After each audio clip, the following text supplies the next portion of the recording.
이 시간에는 우리는 왜 죽은 자를 위해 장례 예배를 드리지 않는가라는 제목으로 함께 말씀을 나누고자 합니다.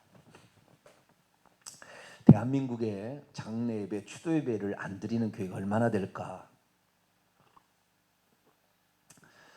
제가 속해 있는 교단의 노회, 우리 경기 노회인데요. 우리 노회에 220개 정도 되는 것 같아요. 우리 노회에 정확한 것은 다 들어가 봐서 조사는 하지 않았지만 추도예배, 장례예배 안 드린 교회가 몇이나 될까? 보겠습니다. 1%라고 한다면 두 교회는 돼야 되잖아요. 그죠? 1%. 그렇죠? 두 개 교회는 돼야 되잖아요. 추도예배, 장례예배를 안 드린다는 교회를 못 들어봤어요. 아직까지 제가. 저는 이제 시찰장까지 했는데 못 들어봤어요. 그러니까 우리 교회 같은 경우는 지금 0.5% 해당되는 것 같아요. 그래서 전체적으로 따지면 대한민국 약 5%가 추도예배, 장례예배를 안 드린다고 그래요. 근데 우리 교단 같은 경우는 대부분 예배를 드립니다. 근데 참 놀라운 사실은 추도예배, 장례예배 안 드리니까 이상하다, 이단이다, 핍박을 한다는 거예요. 그 희한하죠? 성경 말씀대로 그냥 믿고 예수님의 가르침대로 살면 칭찬받아야 마땅하잖아요. 그렇지 않습니까? 우리는 그렇게 살지 못하지만 당신이라도 그대로 그렇게 살아주니까 나는 그래도 한국교회의 소망을 본다. 이래야 되잖아요. 근데 지금의 시대는 일제시대하고 비슷한 것 같아요. 신사참배를 하면은 정상이고 하지 않으면 교단에서 목사의 제명을 시킨다. 우리 교단이 그렇다는 얘기 아니에요. 우리 교단은 절대 그러지 않습니다. 우리 교단의 노예 어르신들 또 선배 목사님들 저를 얼마나 예뻐하는지 몰라요. 저를 많이 아껴주십니다. 저희 교단에서 그런 게 없어요. 그런데 어쨌든 간에 전체적으로 봤을 때 대한민국의 교회가 추도예배, 장례예배 안 드리면 큰일 날 것처럼,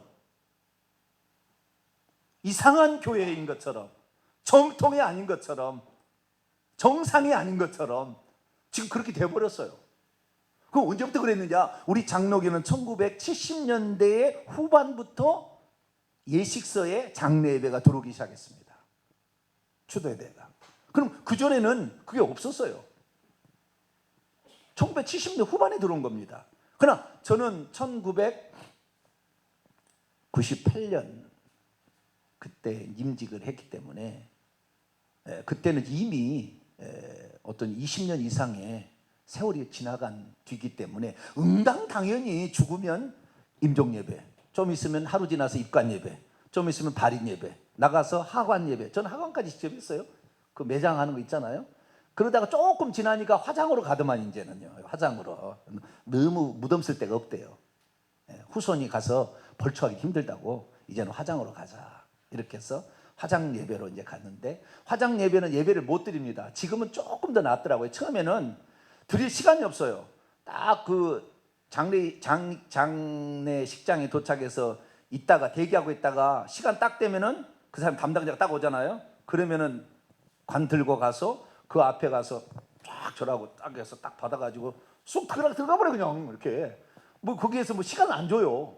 왜냐면 정한 시간이 있거든요. 30분 안에 뭘 다 끝내야 되는. 그래서 딱 왔다가 딱 하면 쑥 들어가 버려 그냥. 그리고는 그 유가족들은 저쪽에 가서 유리 너머 저기서 보라고 저쪽으로 가라고 그래요. 그래서 예배 드릴 시간이 없어요. 거기서는. 예배 드리려고 하는데 예배 드릴 시간이 없는 거예요.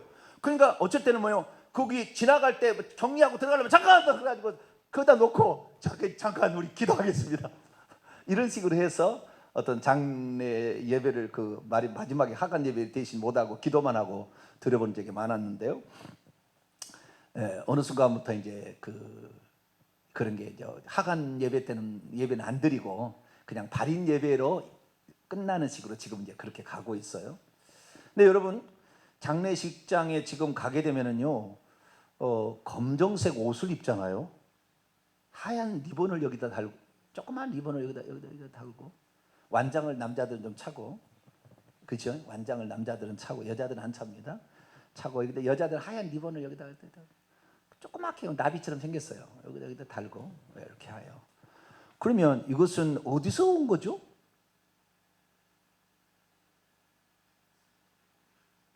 우리 조상들이 그랬나요? 옛날에 저는 보니까요, 옛날 우리 조상들을 보면 집신을 신고 대나무를 잘라가지고 지팽이를 만들고 여기다가 좌우지간 그 삼배 옷을 입어요. 노란 삼배 옷을 입습니다. 삼배 갓을 쓰고 이렇게 해서 아이고 이제 가면 언제 오나 어이야 뭐 좌우지간 그렇게 했어요. 상의어 매가지고. 예? 우리나라의 풍습이 아닙니다. 지금 검정색 옷 입는 거. 근데 지금은 당연히 지금 세대는 결혼식장에 가면 뭔 옷 입어야 돼요? 검정색 옷 입어야 돼. 그렇죠. 검정색 옷을 입거나 하얀색 옷을 입거나. 예. 그런데 요즘엔 다 검정색이더라고요. 예전에 하얀색 옷도 입었는데 요즘은 하얀색 옷도 안 입어요. 전부 검정색으로 갑니다. 왜 그럴까요? 그것이 진리가 아니에요. 그 문화인 거예요. 문화. 지금의 문화인 겁니다. 그러면 언제부터 우리나라가 이렇게 삼배 옷을 입고 장례를 안 치르고 양복, 검정색 양복, 하얀 또는 옷 이런 여자들은 치마 있는 옷을 이런 걸 왜 입게 되는가? 이거 전부 일본에서 들어온 겁니다. 일본 제사 풍습이에요. 일본 장례 풍습입니다. 장례. 일본 장례가 그렇게 했습니다. 그래서 일본을 따라간 거예요. 우리나라 옛날에 향불 피웠지 국화 안 났어요. 다 일본에서 온 거예요. 네. 그래서 어느 순간에 그런데 이것이 정상인 줄 알아. 지금 세대들은 그렇죠. 검정색 옷을 입고 국화꽃을 바치는 것이 지금은 정상인 줄 안다 그 말이에요. 왜 그러냐? 문화라는 겁니다. 이게 문화. 왜? 이건 언제라도 바뀔 수 있는 거예요.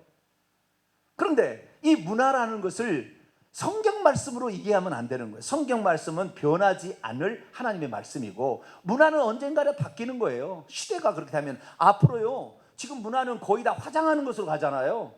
매장 없을 겁니다. 앞으로는 진짜로. 완전 화장이고 요즘은 화장에서 요즘에는 수목장으로 갑니다. 요즘에는 수목장으로. 가족 묘로 가고 이런 식으로 한 번에 다 하는 이렇게 가는데요. 이건 다 문화입니다. 그래서 우리는 이 문화라는 바꿔줄 수 있다는 것을 알아야 되고요. 이건 문화는 전통이 아니다. 그러면 교회에서 장례비를 드리는 것도 일종의 문화였지 이것이 문화였지 이것이 성경이 아니었다 그 말이에요. 원뿌리는 이게 아니다 그 말이죠. 그 원뿌리가 아닌데 이 장례비 추도예비를 드려서 문화이지만은 그것이 좋고 내게 유익하다면 100번 해야죠. 자, 성경에 권사라는 직분이 있어요 없어요? 권사라는 직분이 있어요. 장로라는 직분이 있습니까 없습니까? 장로 있죠. 집사 있어요 없어요? 있어요. 장로 집사 있습니다. 교사 있어요 없어요? 있어요. 목사는요? 목사라는 건 없어요. 목사라고 번역을 했을 뿐이지 목자입니다. 포이맨 목자라고 돼 있어요. 원래는 목자. 감독 있어요 없어요? 있어요. 그럼 있는 것은 그럼 있다고 치지만 권사는 있어요 없어요? 그러면 다 오늘부터 모가지 잘라버려야 되는데 어디 성경이 없는 걸 갖고 그냥 어떻게 하냐고. 그렇게 해야 되겠죠. 그렇지 않아요. 네. 왜 그러냐면은 교회의 필요에 따라서 이건 일종의 문화인 거죠. 성경은 아닙니다. 문화인데 교회 필요로 따라서 교회에 기도하고 신방하고 이렇게 하라고 하나님께 더 구별되어져서 하나님께 쓰임 받을 수 있도록 교회가 정해서 하고 있는 거예요. 아시겠죠? 이건 바뀔 수도 있는 거예요. 그런데 이 장로도 예전에 이렇게 한다고 이렇게 했잖아요. 그런데 이런 것이 바뀔 수가 있는 거예요. 여자 장로 하면 돼요 안 돼요? 지금도 절대 안 된다는 게 아닌데 여자는 어디서 교회에서 잠잠하라고 하는데 어디서 지금 여자가 장로가 되냐고 막 이런 데도 있긴 있습니다. 예. 그럼 여자의 장로를 세워야 될 거냐? 여러 가지 많은 고민들이 있습니다. 그러나 그런 어떤 것들은 문화일 수 있습니다. 그 문화는 받아들이고 안 받아들이는 것은 그것이 공동체에 유익하게 된다고 한다면 받아들일 수 있는 거예요. 아시겠죠? 유익하다면 받아들일 수 있는 거예요. 유익하지 않으면 버려야 되는 거예요. 그러면 추도예배 장례예배는 뭐냐? 원래 교회에 없던 겁니다. 교회에 없었어요. 1970년대 후반 전까지는 교회에서 못하겠다 그 말이에요. 선교사들이 이건 우상숭배다 하고 못하겠다 그 말이죠. 그런데 어느 순간부터 시작했는데 1987년 정동 감리교회 이무영 성도가 자기의 모친 기일을 맞이해서, 이 사람이 상당히 높은 관직에 있었습니다. 정삼품인가? 자우지간 높은 관직에 있었는데, 그 관직에 있으면서 조상 대대로, 우리 조상 대대로라는 것은 얼마 되지도 않아요 사실은. 그런데 자우지간 조상 대대로 제사를 드렸는데, 자기 예수를 믿고 선교사들은 제사를 지내지 마라 그렇게 하는데, 이 기일을 찾아와서 추도 제사를 드려야 돼요. 추도는 제사를 대신하는 거잖아요, 추도 예배는. 그래서 제사를 지내야 되는데 제사를 안 지내다니 호로자식이라 그럴 것 같고, 제사를 드리자니 우상숭배일 것 같고, 이거 어떡할까 하다가 고안했어요. 어떻게 하냐, 우리도 저기 제사 대신에 우리는 추도 예배 한다. 우리도 추도 예배 한다. 너희들 제사하지? 또 그 제사의 방식은 유교 방식이라고 하고, 우리 기독교는 추도 예배 방식이 있어. 그러니까 우리한테 뭐라 하지 마. 그러니까 저쪽에서도 제사 안 지내다가도 그러니? 그럼 그렇게 한번 해봐라? 이래 된 거예요. 그러니까 그렇게 함으로써 제사를 안 지낸 호로자식이란 말은 안 들었긴 안 들었지만 깨림직은 왜? 죽은 자를 놓고 죽은 자의 기일날 죽은 자를 위해서 예배를 드리는 게 과연 합당한가? 그런데 삶의 필요가 핍박을 면해보고, 그러나 어떻게 안 할 수는 없고, 그러다 보니까 제사를 추도 예배라는 것으로 바꿔서 하니까 무리가 없더라는 거죠. 그래서 했는데, 그것이 결정적으로 어떤 역할을 하느냐, 저주를 자기 집안에 들여오고 자기 자식의 3대까지 저주를 가져오는 도구가 된다고 말이에요. 그것이 없다고 한다면, 유익만 했다고 한다면 권사 세울 수 있듯이 얼마든지 추대비 장례비 할 수 있겠죠. 그러나 그것이 어떤 결과를 맺을지에 대해서는 처음엔 잘 몰랐고요, 선교사들이나 목사는 장려하지 않았다고 말이에요. 평신도가 만드는 거예요. 왜? 핍박을 면해보려고. 그러니까 삶의 필요에서 오니까 나중에 점차가다가 1934년 정도에는 교리와 장정이라는 감리교의 교리 예식서에 그걸 넣었습니다. 추도식에 이 예배 모범을. 그래서 그때부터 들어가기 시작한 거예요. 감리교가 시작했고, 그다음에 성결교 구세군이 1950년대에 들어가고, 우리 장로교가 맨 나중에 들어왔습니다. 그래서 저는 장로교 목사인데 그동안 그렇게 해온 거예요. 그런데 어느 순간에 보니까 이것이 첫째, 하나님의 진노를 가져오는 우상숭배 행위들하는 거예요. 이것이 나에게 해를 주지 않는다면 나는 할 수 있습니다. 나에게 해를 주지 않는다면, 유익한다면, 권사를 세워서 교회가 더 건강해지고 더 기도 많이 하고 더 경건해지고 하나님의 사람이 되는데 도움을 준다면 얼마든지 세워서 할 수 있죠. 문화니까. 그러나 이 문화가 결국에 하나님의 진노를 가져오게 한다면 이건 하지 말아야 되잖아요. 하지 말아야 돼요. 그런데 이미 어느 순간부터 정착되었기 때문에 이제 장례배 추대배 안 드린다면 이상하네요. 이 교회 이단인가 봐. 이단인가? 성경에 하지 말라고 돼 있고. 자, 그래서 성경에는 과연 뭐라고 돼 있는가? 사례는 역사적으로 어떻게 돼 있는 것인가? 이런 것을 우리가 살펴야 되고, 이 결과가 어떻게 나갈 것인가? 우리가 정확히 안다면 이 말씀을 듣고 나는 할 것인가 말 것인가를 결정할 수가 있겠죠. 그것은 꼭 내가 종교의 자유를 가지고 있는 것처럼 장례비를 이런 식으로 드리고 저런 식으로 드릴 수 있는 자유가 있는 거죠. 그죠? 그렇지 않았습니까? 자유가 있는 거예요. 내가 이 종교를 믿고 저 종교를 믿을 것인가? 어떤 사람은 그래요. 시어머니는 예수를 안 믿는데 제사를 드려야 되는데, 그럼 나는 가서 제사를 드릴 거냐, 음식을 만들 거냐 그러는 거예요. 정정당당히 나가야 돼요. 어머니, 이것은 유교의 예식이니까 종교의 어머니가 믿는 예식으로 어머니를 기꺼이 하세요. 저는 제가 하는 기독교의 방식은 이걸 아니라고 하니까 저의 종교를 존중해 주세요라고 정당히 얘기해야 되는데, 시어머니 무서워가지고 그냥 거기에서 제사 음식을 만들고 거기까지 절까지 하고 말이죠. 나중에는 자기 자식들까지 절을 시키잖아요. 손자 대를 이어야 된다고 막 절을 시키는데, 나는 안 하고 싶어. 왜? 이거 하면은 절하면 이게 우상숭배 같거든. 그러니까 안 하고 싶은데 시어머니가 와서 야 큰아들 대를 절해라. 여러분, 제사인데 절 안 하면 제사 아닌 거예요. 그거 제사날 날 절하지 않으면 그 제사 안 드린 겁니다. 음식 차리는 것이 되는 게 아니에요. 그러니까 그렇게 시킨다 그 말이에요. 그런데 우리는 모든 것에 있어서 문화라는 것은 내가 받아들이고 안 받아들여. 지금 검정 옷을 입고 이게 흰 리본 하는 것은 다 일본에서 국가꽃을 바치고 다 일본에서 문화였다 그 말이에요. 그런데 이 문화가 편하고 좋으니까 이 상복을 말이죠. 이 삼배옷을 입고 집신을 신고 아이고 누가 지금 바쁜 시대에 그거 하고 있어요. 3년 상하겠습니까? 지금 그렇지 않잖아요. 그래서 이게 깔끔하고 간소하고 좋으니까 이렇게 하자. 옛날에는 또 우리가 다 했어요. 그러나 지금은 뭐 상조회가 엄청 많잖아요. 상조회가 많습니다. 상조회가 돈만 주면 다 알아서 해줘요. 모든 걸 다 해줍니다. 그래서 상조회가 맡겨도 상조회가 다 합니다. 지금은 우리가 별로 신경 쓸 게 없어요. 옷만 입고 그냥 절만 받고 그냥 음식이나 같이 했는데 거들어주면 거두는 것도 음식이 다 해주잖아요. 그냥 가서 앉아서 얘기 좀 나눠주는 그런 식이다 그 말이에요. 그래서 이건 다 문화다. 그럼 성경은 뭐라고 하고 있느냐? 이것이 내 영에게 얼마나 치명적인 영향을 주느냐 이걸 알아야 되지 않겠어요? 그래서 우리가 제사 대신에 가져온 추도 예배 또 죽은 자를 위해서 드리는 장례 예배가 내 영혼에 내가 천국 가고 지옥 가는데 어떤 영향을 미치는 것인가 알아야죠. 만약 이것이 내가 천국 가는데 지장을 준다, 내 삶에 내 육신에 내 자녀에게 저주를 가져다 준다, 하지 말아야죠. 그게 유익하지 문화니까. 성경은 아니니까. 문화는 거부해야 되는 거예요. 내 자유가 있잖아요. 나는 이렇게 할 자유가 있고 나는 저렇게 할 자유가 있잖아요. 나의 자유는 누가 침해할 수 없잖아요. 그렇기 때문에 내가 제사를 드릴까 안 드릴 것인가. 우리 교회 같은 경우는 우리 교회는 교회적으로 뭐 몇 개 되지 않지만 우리 장로교회도 몇 개 되지 않아요. 저희 교회 스타일은.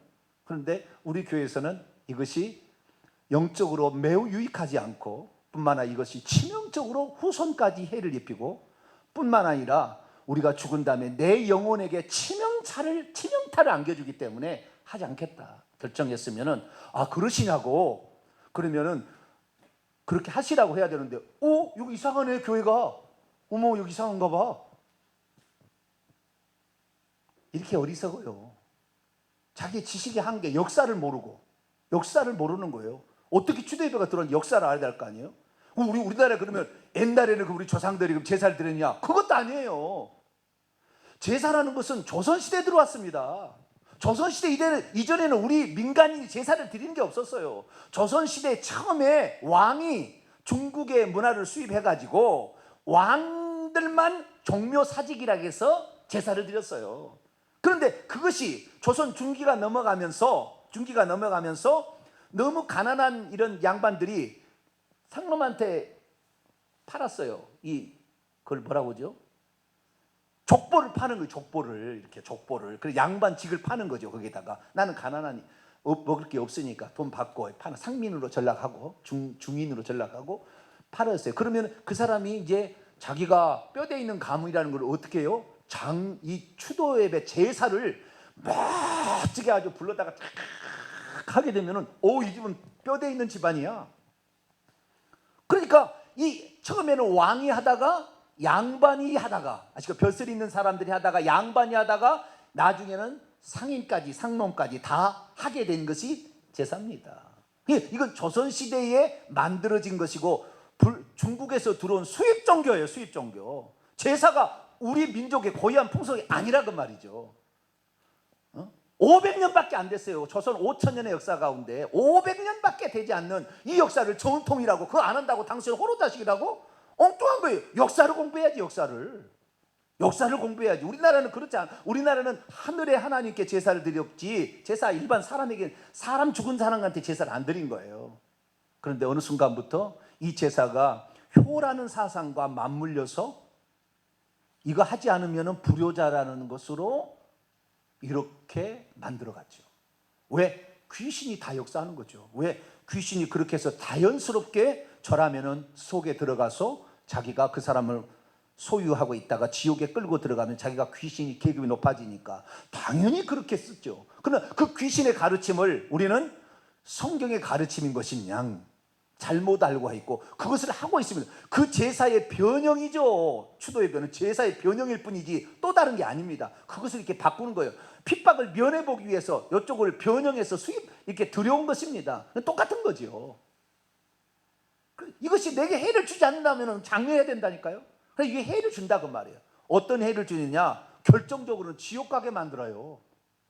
자, 그래서 해가 뭔지까지 살펴보도록 합니다. 자, 그러면 오늘날에 지금 물어봤어요. 제가 사람들한테 뭐라고 물어봤냐면 왜 추도예배 장례예배를 드립니까? 물어봤어요. 왜 드립니까? 지금 이제 역사를 모르고 아무것도 모른다 해요. 성경도 모른다. 왜 추도예배를 드립니까? 물어봤더니 제가 세 가지를 얘기하더라고요. 첫째는요. 추도예배 장례예배 안 드리면 가족들을 위로할 방법이 따로 없어요. 위로할 방법이 따로 없으니까 그렇게 해서 조금 위로를 해야 마음의 슬픔이 잦아들게 되니까 나중에 끝나고 하면은 이상하니까 지금 그 아플 때에 위로하기 위해서 한다. 첫 번째였고요. 두 번째는 장례식을 하게 되면 불신자든 신자든 다 온다는 거예요.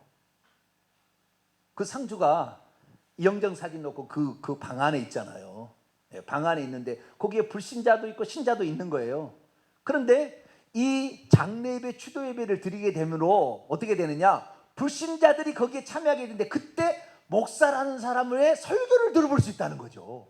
그래서 그때 불신자들에게 복음을 증거할 수 있는 절호의 찬스인데 이걸 놓쳐서 되겠느냐 이거.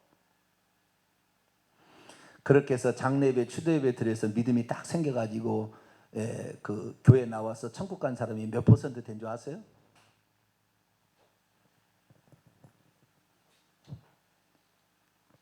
통계를 안 해봐서 모르시죠? 있기는 있습니다. 없다고 말할 수는 없어요. 그러나 거의 아닙니다. 거의 아니에요. 그것은 억지로 의무기 때문에 참여해 주는 것이지. 여러분, 하나님을 믿지 않는 자의 예배는 하나님이 안 받으세요. 영과 진리로 예배해야 하는 것이지 내가 믿지 않는데 억지로 참여할 때 그 예배가 되는 것이 아닙니다. 그래서 그 통계는 거의 미비합니다. 세 번째 이유가 있는 게 뭐냐면 고인의 뜻을 기리고 고인의 과거의 업적을 우리가 생각해서 그분의 발자취를 따라가게 하려면 그분에 대한 어떤 했던 것을 소개해 줄 시간이 필요하니까 발인 예배 때 그런 예배를 하는 것이 좋겠다 이렇게 얘기를 하더라고요. 그래요. 이 세 가지 측면에서 진짜 이 세 가지만 그대로 이루어진다면 좋겠죠. 그죠? 마다할 이유가 없습니다. 이 세 가지도 그대로 이룬다면 마다할 이유가 없는 거예요. 근데 문제는 뭐냐? 이 다음이 문제죠.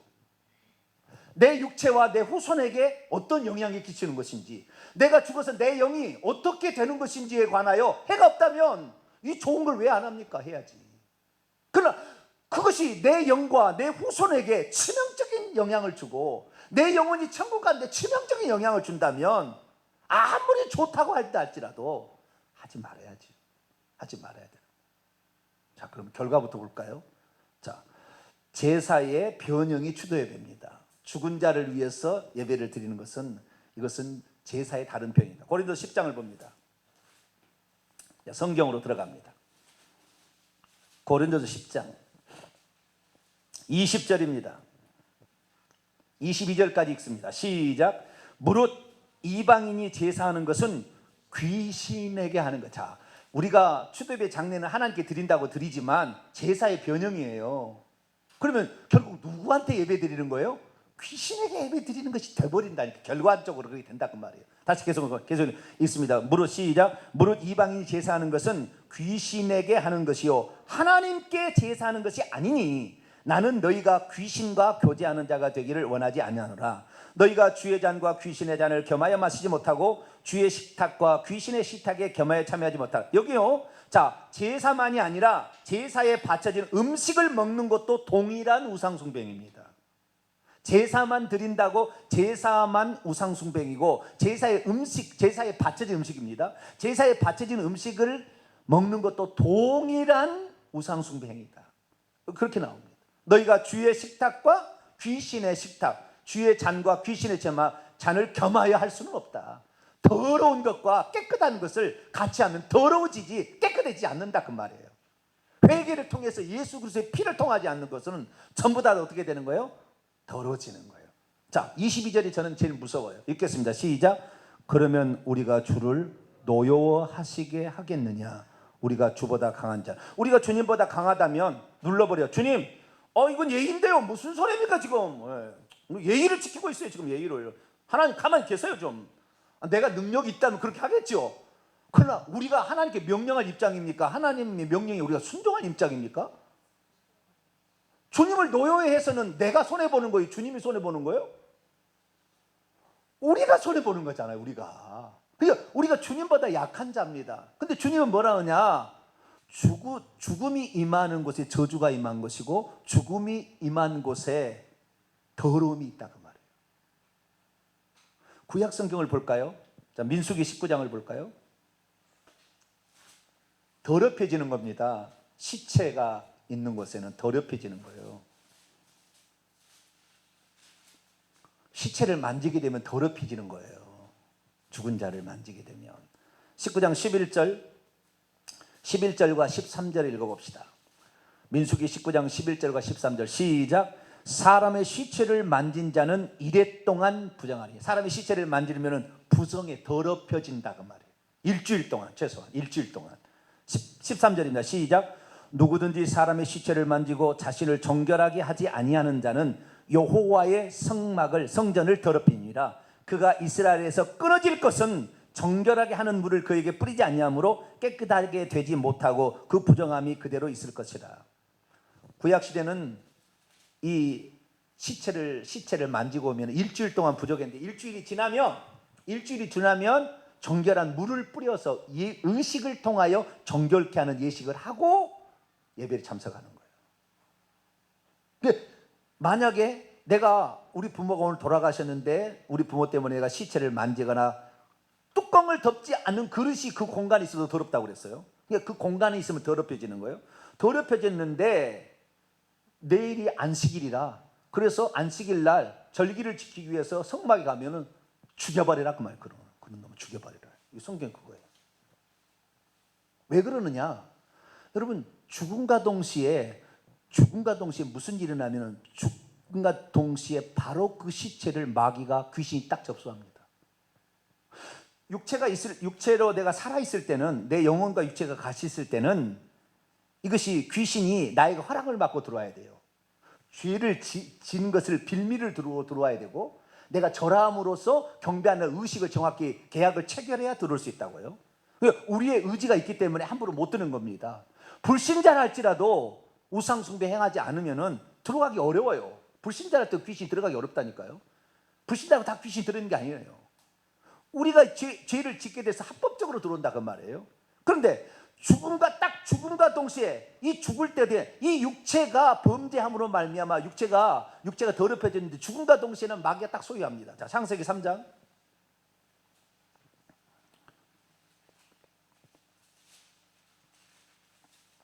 우리가 죄를 지어서 그런 거예요. 죄를 짓지 않았다면 시체는 더럽지 않습니다. 죽음도 오지 않았어요. 그러나 우리가 죄 때문에 이 죽음이 찾아왔고 죽음은 부정한 것이고 죽음은 마귀입니다. 사망의 세력을 잡은 자. 히브리서 2장 14절. 사탄은 사망의 세력을 잡은 자예요. 자, 3장 19절 먼저 봅시다. 사람이 죽으면 어떻게 되는가? 시작. 내가 흙으로 돌아갈 때까지 얼굴에 땀을 흘려야 먹을 것을 먹으리니 내가 그것에서 취함을 입었으므라. 너는 흙이니 흙으로. 흙은 자체가 뭐 부정하다 더럽다 그럴 수 없잖아요. 그렇죠? 그런데 그 마귀에게 한 얘기가 있습니다. 자, 보세요. 14절입니다. 14절 3장 14절 있습니다. 시작. 여호와 하나님이 뱀에게 이르시되 내가 이렇게 하였으니 내가 모든 가축과 들의 모든 짐승보다 더욱 저주를 받아 배로 다니고 살아있는 동안 흙을 먹을지니라. 이 흙은 아파르입니다. 히브리어로. 이것은 창세기 2장 7절에 하나님께서 흙으로 사람을 짓 때 그때 흙이 아파르예요. 그러니까 흙을 먹으라는 것이 이 땅의 흙을 말하는 게 아니라 인간의 육체를 만들었던 그것을 먹으라고 얘기한 거예요. 그런데 사람이 살아있을 동안에는 함부로 먹을 수가 없어요. 자기도 의지가 있고 저기도 의지가 있기 때문에. 그래서 합법적으로 죄를 지어야 들어가서 그 속에 들어간다 이 말이에요. 그런데 죽게 되면 영혼이 떠나는 비껍데기 때문에 바로 들어오는 거예요. 바로 접수하는 거예요. 바로 그 순간 접수하는 거예요. 그래서 모세가 죽었을 때 시체를 접수하려고 했는데 감춰버렸지 하나님이. 하나님은 감추게 했잖아요. 그 시체가 모세가 죽었을 때 모세가 죽었지만 모세 영혼이 빠져나갈 순간은 누구 소유예요? 마귀 소유예요. 그래서 마귀가 차지하고 있었습니다. 그래서 만약에 그것을 사람이 발견케 한다면 어떻게 되는 거예요? 모세가 지금 있다고, 여기에 죽었다고 거기다 절할 거거든. 그러면 그 시체, 죽은 시체 속에 귀신이 들어가 있는데 귀신한테 경배하는 일이 되는 거거든요. 그러면 저주를 가져온다면 출애굽기 20장에 10계명에 나 외에 다른 신을 두지도 말며 절하지 말라 그랬는데 그 행위를 하게 될 거니 하나님 모세의 시체를 감춰버린 거예요. 모세의 시체 누가 소유가 되세요? 마귀가 소유가 돼버렸어요, 이미 이제. 그러니까 죽음과 동시에 사람 시체 속에는 귀신이 들어간다 말하면 맞아요. 그런데 그 시체를 갖고 와서 교회에 와서 여기까지 앉혀놓고 예배를 드려요? 여호와의 성막을 더럽히니 저주가 임한 것인데, 죄 때문에 사망이 왔고 이 저주가 임한 건데 그 저주를 하나님께 와서 바친다? 아니에요. 이건 하나님이 죽여버리는 거예요. 왜 한국교회가 타락했느냐? 이 노회장 무슨 장 하면서 교회까지 죽은 시체를 갖고 예배드렸어. 그 교회가 오늘날 지금 대한민국 교회 지금 거의 대부분의 큰 교회들이 다 그래서 온갖 비리와 성추행과 뭐 부정과 논문 가짜에 수원 이런 것이 가짜 되는 거 뭐요? 너나 나나 죄인인데 뭐 덮고 있다 어느 날 들통나게 되면은 어쩔 수 없는 거예요. 지금. 하나님은 거룩하니 너희도 거룩하라. 할렐루야. 구별돼야 돼요. 구별돼. 그래서 시체를 만지면 안 돼. 이 신명기 21장 읽어보게 되면 대제사장이 가족이 죽었을 때 어떻게 할 거냐 얘기를 해요. 제사장은 혹시 가족이 죽어, 가족이 피부치 있잖아요. 형제, 자매, 부모 이런 거, 자식 이럴 때는 더럽힐 수 있다고 그랬다고요. 그러나 못 들어갑니다. 여호와의 성막에는. 그런데 더럽힐 수는 있다. 시체 가족이니까 어쩔 수 없이 해야 되지 않겠냐. 그런데 대제사장은 가족이 죽어도 절대 가지 마라 그랬어요. 왜? 대제사장은 하나님의 거룩한 일을 계속해서 감당해야 될 텐데 대제사장은 혼자고 제사장은 여럿이니까 내가 지금 부모가 죽었으면 대신 들여보낼 사람이 있겠지만 대제사장은 다시 다른 사람 못 들여보내잖아요. 그런데 그 시체를 더럽힌 자기 부모인데 대제사장이 일을 감당한다고 들어갔다 즉사하고 죽고 하나님이 더럽히지니까 그렇게 하지 말라고 하는 거예요. 그래서 시체가 임한 곳에는 저주가 바로 귀신이 들어왔다. 그래서 우리가 왜 절하지 말라고 하느냐? 절하는 즉시 나는 당신의 종입니다 표시입니다. 그러면 절할 때 그 시체 속에는 그의 그 조상이 들어있는 것이 아니라 귀신이 그 속에 들어가서 춤을 추고 있다 그 말이에요. 그 속에 들어가서 누가 오나 기다리고 있다 절하는 속에서 들어간다 그 말이에요. 그래서 조상 대대로 그 집안은 어떤 집안이다, 자살해 죽은 사람, 뭐 어떤 질병으로 죽은 사람, 어떤 사건이 일어난 사람, 그 집안이 계속 대대로 그것이 물려가는 것은 그 귀신이 들어가서 또 그 비용으로 또 그 사건 사고로 계속 하니까 계속 이어지는 거예요. 예수 그리스도를 믿어서 끊어야지. 할렐루야. 예수 그리스도를 믿었으면 더 이상 하지 말아야 돼요. 근데 귀신은 효라는 것으로, 문화라는 것으로 한국 사람을 점령한 거예요. 그래서 한국 교회가 이 초창기는 순수한 믿음을 갖는데 핍박을 면해 보려고 천주교 하듯이, 천주교는 진짜 제사를 완전히 드립니다. 그거는. 그러나 우리는 중간 변형, 중간 정도 비슷하게 이렇게 하는데 절하는 순간 나는 당신의, 누구에게 예수님께서 그러잖아요. 예수님께서 마귀가 그러잖아요. 넌 내게 절하라. 세상 모든 영광을 주리라. 절하면은 세상 모든 영광을 예수님이 차지할 수 있지만 마귀의 종이 돼 버리니까 절 안 하는 거예요. 주 너의 하나님께만 경배하라. 할렐루야. 네. 그래서 우리는 시체를 놓고 예배를 드린다든가 시체 앞에 절한다든가 절하는 것을 대신하여 국화꽃을 바치는 겁니다. 국화꽃을 바치는 거예요. 그것이 다 우상 숭배 행위가 되는 거예요. 그럼 우상 숭배 행위가 되면 어떤 결과가 나오느냐? 출애굽기 20장. 첫째는 내 몸과 내 자손에게 살아있을 때 저주가 쏟아집니다. 죽은 다음에는 영원한 지옥으로 가요. 자, 출애굽기 20장. 대한민국 사람 이렇게 예수를 믿어도 거의 다 지옥 간다고 하잖아요. 천국에 가서 보니까. 예수 믿는다고 다 천국 가는 게 아니에요. 예수 믿어도 우상 숭배하면 지옥 가는 거지 뭐. 예수 믿어도 우상 숭배하면 지옥 가는 겁니다. 자, 5절입니다. 출애굽기 20장 5절. 우상 숭배하면 어떻게 되는가? 읽습니다. 시작. 그것들에게 절하지 말며 그것들을 숨기지 말라.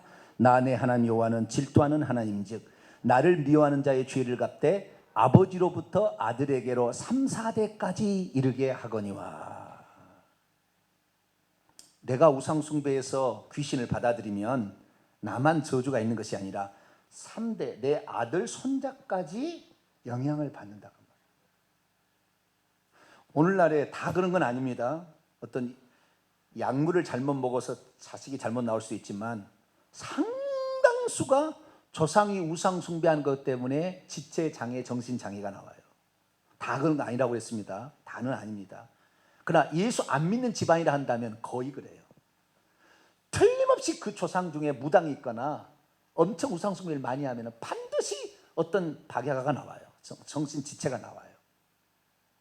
그렇게 돼 있어요. 부모가 임신할 때 귀신이 있으면은요, 이 태중의 아이를 꽉 눌러버려요. 그러면 지체 하나가 어디가 없어요. 그렇게 태어나는 거예요. 그 사람이 우상 숭배했기 때문에 그런 거예요.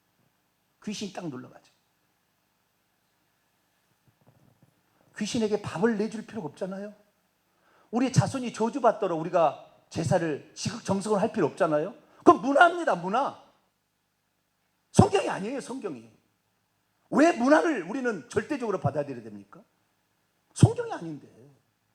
예수님 말씀하셨습니다. 오늘 누가복음 9장 59, 60절에 어떤 사람이 죽었어요. 주여 내 아버지를 장사하고 내게 주님을 따르라고 하시면 좋지 않겠습니까? 그랬더니 죽은 자에게 죽은 자를 장사하고 너는 나를 따르라. 죽은 자에게 죽은 자를 장사하고 영이 죽은 자에게 육이 죽은 자를 장사하게 하라. 우리 주님은 영과 육을 넣었다 빼야 돼요. 영이 죽은 자, 아직 하나님을 모르는 자가 육이 죽인 자를 장사할 때는 뭐 그들은 같이 귀신이 있으니까 아무 상관없다 그런 거야. 아무 상관. 그러나 너는 영이 살아서 지금 영이 살아서 나를 따르려고 하는데 거리를 가서 결국에 네가 귀신에 속에서 네가 죽으면 안 되지 않겠느냐.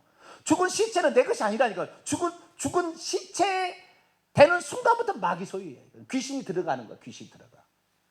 그래서 귀신이 들어가서 절할 때 그 사람 속에 들어오는 거예요. 그래서 귀신이 어떤 사람 들어오냐? 그 죽은 사람을 제일 슬퍼하는 사람에 들어가고요.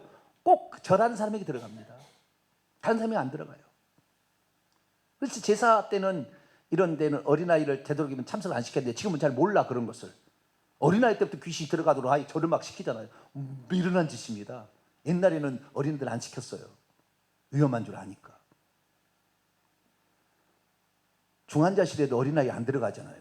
왜? 중환자실에는 계속 귀신이요 천장에 원장 붙었어요. 그 데려가려고 딱 대기하고 있거든. 지금 목숨이 꼴딱꼴딱 하잖아요. 엄청 귀신이 바글바글 붙어 있거든. 거기 데리고 들어가면 어떻게 돼요? 귀신 쏙 들어가지. 그러니까 어린아이들을 못 들어가게 하는 거예요. 어른들이 잘해야 됩니다. 우리 때문에 자식이 망하면 어떻게 되는 것입니까? 3, 4대까지 내가 우상 숭배한 것 때문에 그 피해를 당하면 어떡합니까? 데라가 우상 숭배했어요? 안 했어요? 여호수아 24장 읽어보세요. 강 저편에서 우상을 숭배했다고. 우리 조상이 아브라함의 아버지 데라가 강 저편에서 우상을 숭배했더니 아들 첫째 아들이 누구예요? 하란, 나홀, 아브라함이잖아요. 하란의 첫째 아들이 데라보다 먼저 죽었어요. 우상 숭배 때문에 죽여버린 거예요. 자식이 먼저 죽을 때 얼마나 마음 아팠겠어요. 얼마나 마음 아프냐고 우리가. 자식이 먼저 죽었다 한번 해보세요.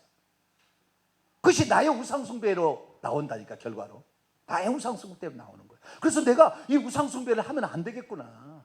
이 우상숭배를 철저히 우리가 배기했구나. 우리는 확실히 마음에 새겨야 합니다. 자, 요한계시록 2장 또 어떤 증상이 나타납니까? 우리 육체 이 세상 있을 때 그런 걸 받는 거예요. 지금은 죽을 때가 아니에요. 아직은 죽을 때는 안 나왔어요. 요한계시록 2장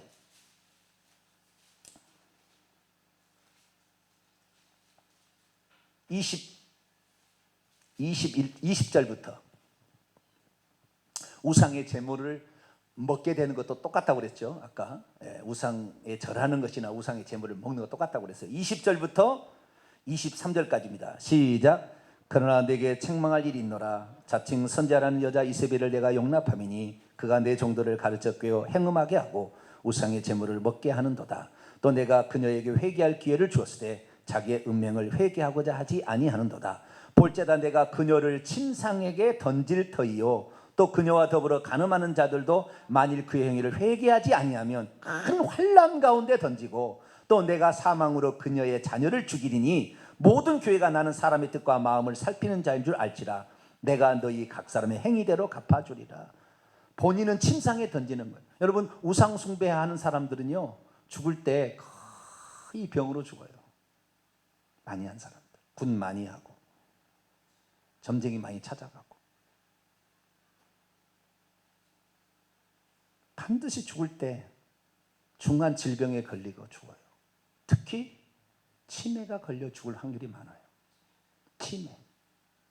치매라는 것은, 왜냐하면 우상 숭배는 저주니까 지옥 가는데, 치매는 뭐요? 네가 누구냐 그러잖아요. 그 사람이 권사에서 죽을 때 치매 걸리면은 네가 누구냐, 하나님이 누구냐, 그 사람 천국 가겠어요? 치매는 가장 극악한 저주입니다. 치매는 우상 숭배하지 말아야 돼. 여러분, 우상 숭배하지 않으면 절대 치매 안 와요. 몰라서 그러는 거예요. 우상 숭배를 지극히 한 겁니다. 그 사람은 죽을 때, 권사랄지라도 죽을 때 치매에 걸려 죽을 확률이 많아요. 더 철저하게 기도하고 자녀들은 그 부모를 위해서 눈물로 기도해야 됩니다. 대신 회개를 계속해야 돼요. 그러지 않으면 그 치매로 죽으면 주님 모른다고 죽는 거 아니에요. 그러니까 지옥 가는 거죠. 네 믿음대로 되라 그러니까. 그래서 침상에 던져지는 거예요. 불치병이 걸려지는 거. 목사도 질병이 걸릴 수 있습니다. 왜? 우상숭배가 꼭 이런 우상숭배만이 아니잖아요. 골로새 3장 5절을 보면은 탐심 우상숭배나 재물과 쾌락과 음란과 좋아하면은요 우상숭배 걸려요. 이거 질병에 걸립니다. 불치병이 걸려요. 알 수 없는 병에 걸리는 거예요. 오늘날에 알 수 없는 병이라 하는 거 진찰해 봤는데 아무 뭐 없다. 틀림없이 우상숭배 행위 때문에 나온 귀신의 저주입니다. 신종이다. 신종이라는 건 다 그런 거예요. 우리는 하지 말아요. 본인이 침상에 던져져요. 그 동조하는 세력도 큰 환란에 빠진다고 그랬어요. 자녀를 하나님이 죽인다고 그랬습니다. 예? 자녀를 뭐요? 자녀를 사망으로 내가 그의 자녀를 하나님 죽인다고 그랬어요. 내가 끊어야 되는 거예요. 이것이 이 땅에서 우리가 육신을 입고 내가 받고 내 자식이 손자 때까지 받을 저주입니다. 하실래요? 나는 그래도 나는 하고 싶다. 전도의 기회고 위로의 기회고 뭐 고인의 뜻을 기려서 내가 하려는 이런 유익한 일이 있는데 나는 기업고 하리라. 뭐 하세요. 뭐 그건 뭐 어쩔 수 없어요. 그건 하시라고요. 뭐 하고 싶다는데 뭐 어떻게 하겠습니까? 하나님도 아담이 선악과 따먹는데 못 말리잖아요. 자기 자유지로 따먹겠다는데 뭐라고 했습니까? 안 되는 거예요. 하나님 자유지를 존중하세요. 네 말한 대로 내가 너에게 갚아주리라. 네 말한 대로 되라 그랬잖아요. 내가 너에게 생명과 사망, 저주와 복을 내 앞에 두노니 너는 생명을 위하여, 하나님을 위하여 생명을 택하라. 할렐루야. 너 자신을 위하여 생명을 택하라 그랬잖아요. 우리가 택해야 되는 거예요. 죽어서는 어떻게 되느냐? 요한계시록 20장. 죽은 다음에 어떻게 되느냐? 살아서 이런 저주를 받다가 질병에 온갖 침상에서 고통 가다가, 여러분 그래서요 웬만한 우상숭배 하지 말아야 돼요. 우상숭배하면 예수 믿어도 죽을 때 대부분 질병으로 죽습니다. 대부분. 다 조사해 보세요. 그렇게 돌아가시냐 한번 다 알아보세요. 틀림없이 우상숭배한 거예요. 자, 요한계시 20장 8절입니다. 20장 8절이 아니라 주여 어디냐?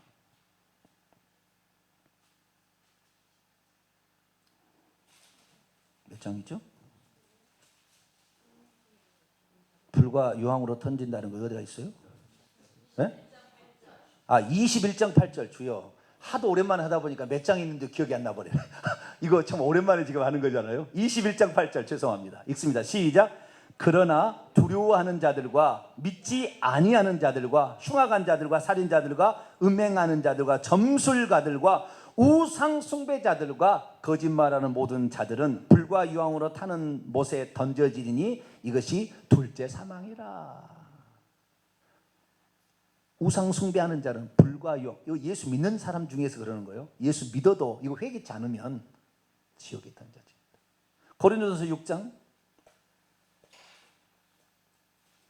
죽어서도 이런 엄청난 일이 있는데 하고 싶으면 하셔야지 뭐 어쩔 수 없어요. 그것은 저는 몰랐 때는 했습니다. 난 지극정성으로 했어요. 왜? 굳은 일을 안 하려고 하니까 사람들이. 그래서 저는 굳은 일이라면 내가 앞장서겠다. 내가 목회자인데 왜 굳은 일을 내가 앞장서지 못해야. 나는 얼마든지 한다. 시체를 만져도 제가 지난번에 간증했잖아요. 죽은 시체 그 냉동고에 있는 거 꺼내다가 했을 때 내가 그때부터 경험을 했어요. 시체를 만져가지고 냉기가 보통이 아닙니다. 이게 스스스스들이 돼요. 그냥 그런 시체 만져가면서 얘기야. 그러니까 안 무서워. 그냥 안 무서워. 자, 6장 9절 10절. 6장 9절 10절 있습니다. 시작. 불의한 자가 하나님의 나라를 유업으로 받지 못할 줄을 알지 못하느냐. 미혹을 받지 말라. 음행하는 자나 우상 숭배하는 자나 간음하는 자나 탐색하는 자나 남색하는 자나 도적이나 담력 부리는 자나 술 취하는 자나 모욕하는 자나 속여 빼앗는 자들은 하나님의 나라를 유업으로 받지 못. 하나님 나라를 유업으로 받지 못한다는 것은 천국 못 들어간다는 얘기예요. 남색하는 자, 동성애자들도 거짓말하는 자, 목사들이 천국 가기 어려워요. 왜냐하면 설교 시간에 너무 거짓말을 많이 진짜처럼 얘기를 하니까. 저도 그래서 제일 무서워요. 성도들이 뭔 잘못이 있어요? 목사님이 그렇다고 하면 그런 줄 믿는 것이 성도들인데, 선생된 너희가 더 큰 심판을 받을 줄 알아.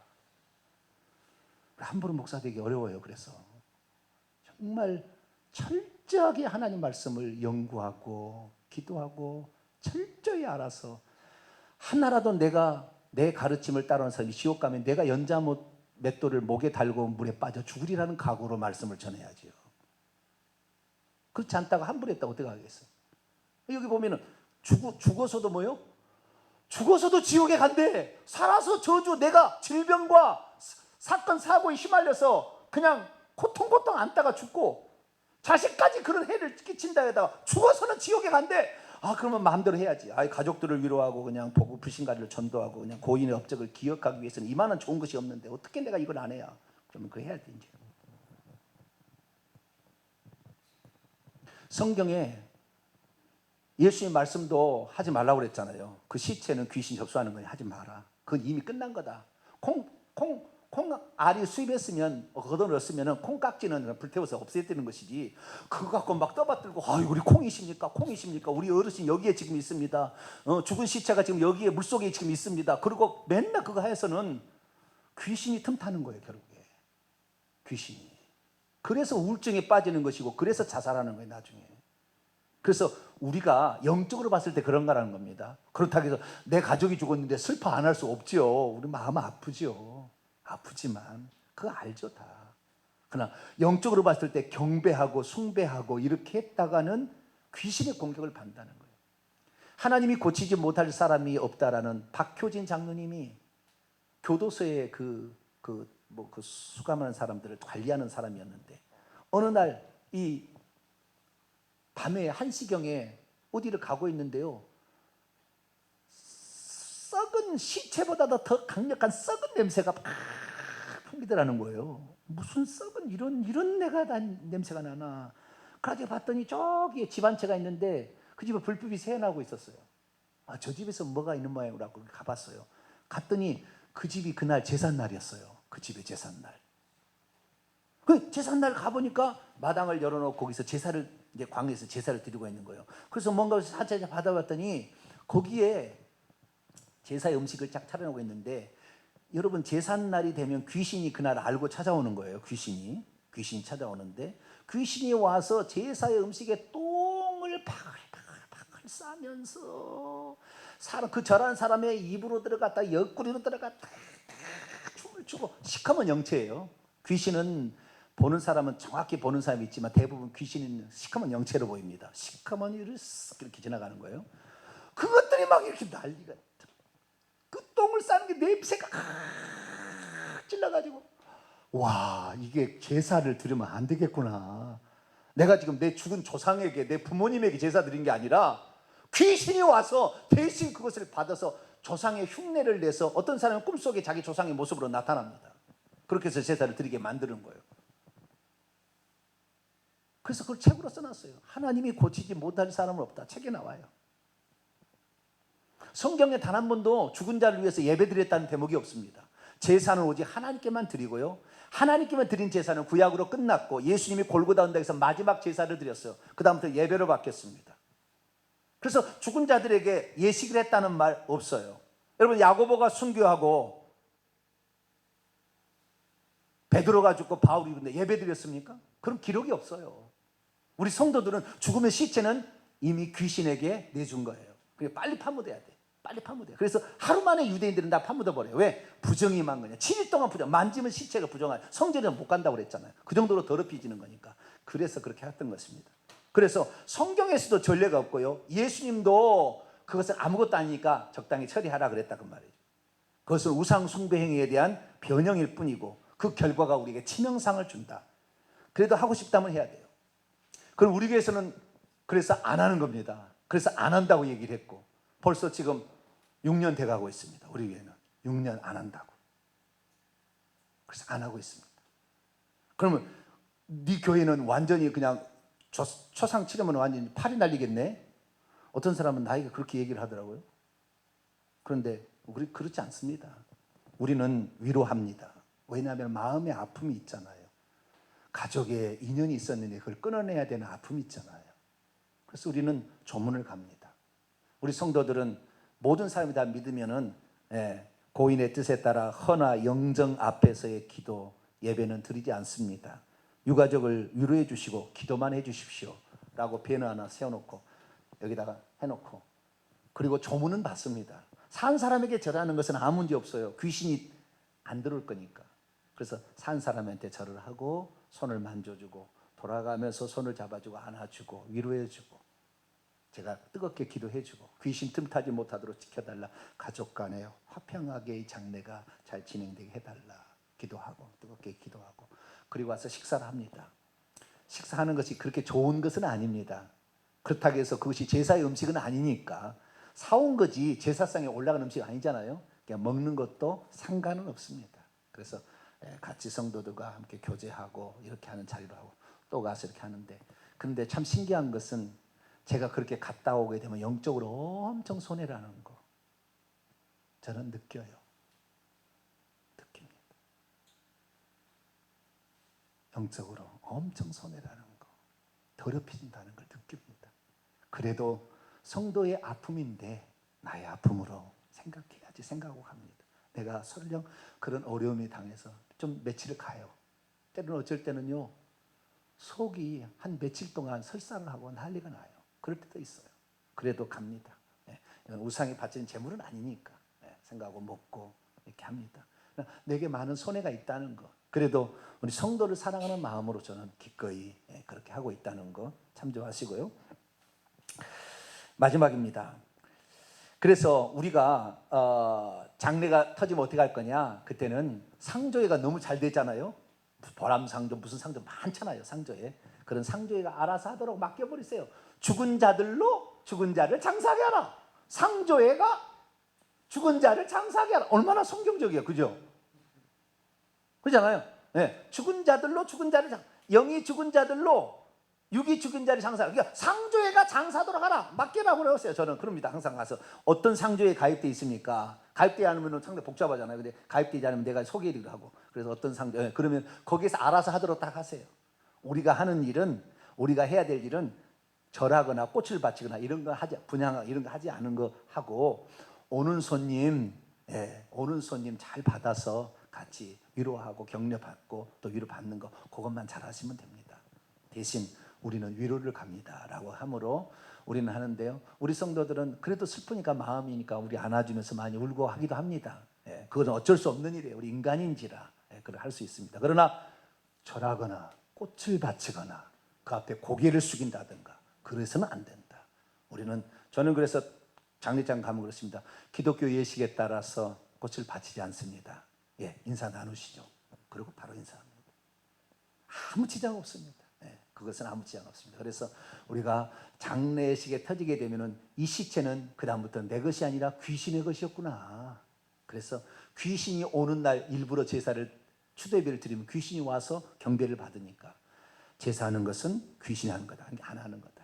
그래서 우리는 되도록이면 이 영적인 세계를 알고 알았다고 한다면 할 수 없어요. 그래도 나에게 하고 싶다면 해야죠. 한다면 하고 나서는 분명히 회개를 많이 해야 될 겁니다. 하나님께 많이 회개해야 될 거예요. 그 영적으로 엄청 손해라는 건 나중에 알게 될 거예요. 그래도 어쩔 수 없을 때는 뭐 어떻게 하겠습니까만은 그러나 우리는 되도록이면 신앙 제사도 일종의 그 어떤 자유입니다. 아시겠죠? 나는 내 방식대로 팔고 당신 방식대로 하는 것이지 당신의 방식을 나에게 강요하지 말라 얘기를 해야 되는 거죠.